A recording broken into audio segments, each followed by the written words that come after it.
The Baby Elephant Who Found Her Way, by Cece.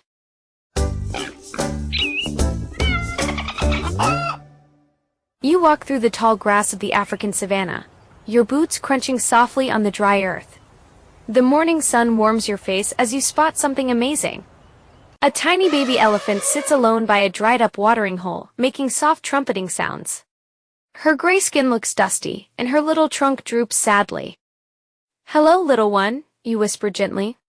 The baby elephant looks up at you with big, worried eyes. "I'm lost," she sniffles. "The big storm last night scattered our herd. I don't know which way they went." Your heart fills with determination. "Don't worry, I'll help you find your family. What's your name?"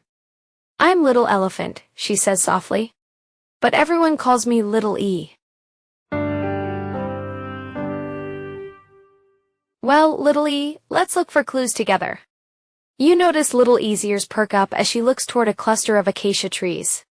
"Wait, I remember something," she says, her voice getting stronger. "My mama always said if we get separated, look for the big baobab tree with the white stripe on its trunk." You shield your eyes from the bright sun and scan the horizon. There, in the distance, you spot exactly what she described, a massive baobab tree with a distinctive white marking running down its side. Little E trumpets with joy and starts walking faster toward the great tree. But as you both get closer, your heart sinks.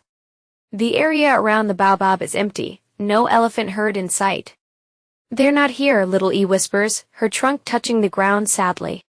"Maybe they forgot about me." You kneel down beside her. "Hey, don't give up. Your family would never forget you. Let's think like elephants. Where would they go for water and food?"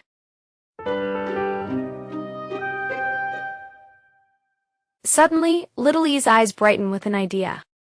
"You know what? I have really good hearing, even better than grown-up elephants sometimes." She closes her eyes and lifts her big ears high, turning her head slowly from side to side. "I can hear something," she whispers excitedly. "It's very faint, but there are elephant calls coming from the east, near the river valley." You and Little E hurry toward the river valley, hope filling both your hearts. But when you reach the edge of a steep rocky slope, you realize there's a big problem. The path down to the valley is blocked by fallen boulders from the storm. "Oh no," Little E sighs. "I'm too small to climb over those big rocks, and too scared to try." You look at the obstacle, then at your brave little friend, and smile. "Little E, what if being small is actually your superpower?" "Look carefully," you say, pointing to a narrow gap between two large rocks. "You're the perfect size to squeeze through there. And once you're on the other side, you can call to your family. They'll hear you much better from down in the valley." Little E's whole face lights up. "You're right. Being little means I can fit in places the big elephants can't." She takes a deep breath and carefully squeezes through the rocky gap.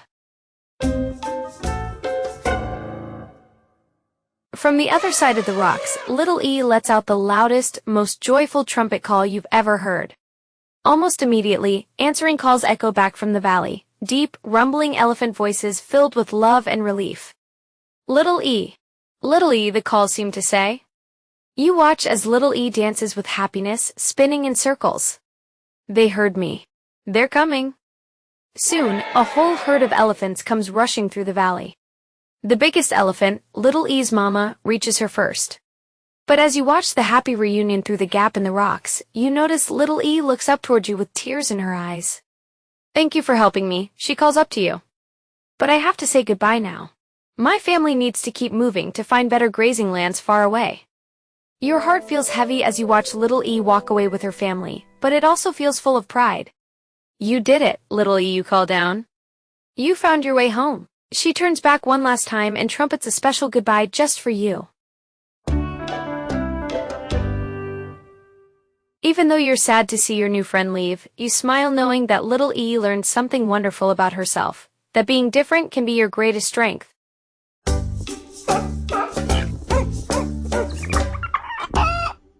As you walk back across the savannah, you carry Little E's lesson in your heart, that sometimes the things that make us feel small or different are actually the very things that make us special and help us find our way home.